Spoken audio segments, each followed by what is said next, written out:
बिस्मिल्लाहिर्रहमानिर्रहीम। अस्सलाम वालेकुम नाज़रीन। सूबा सिंध में आज कामयाब लॉकडाउन के बाद कराची के मुख्तलिफ इलाकों में कई जगहों पर नाखुशगवार वाक़यात भी पेश आए, जिनमें कई मस्जिदों के इमाम, मसाजिद को और नमाजियों को गिरफ्तार भी किया गया, जबकि इलाका मकीनों की जानब से शदीद हंगामा आराई भी की गई। मज़ीद इस हवाले से देखते हैं हमारे सिटी रिपोर्टर आबिद अली रिंद की ये रिपोर्ट। अभी आपकी जमायतें जो चल रही है, सबसे ज्यादा वायरस इस जमायतों में पाया गया है।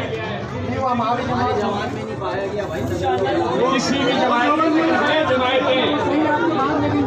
में पाया गया है, क्योंकि जमायतें एक दूसरे से ज्यादा क्लोज रहती हैं।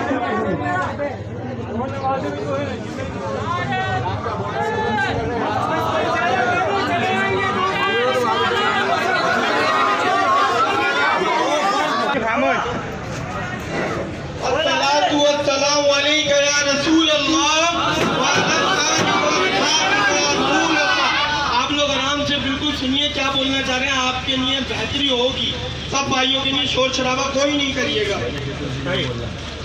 अस्सलाम वालेकुम मेरे प्यारे मुसलमान भाइयों,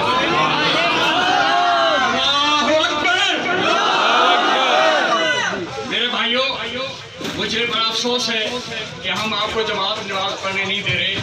मेरे प्यारे नबी सल्लल्लाहु अलैहि वसल्लम के पीछे जो हम चलते हैं उसको क्या कहते हैं हम? सुन्नत। और जब सुन्नत को न माने उसको क्या कहते हैं?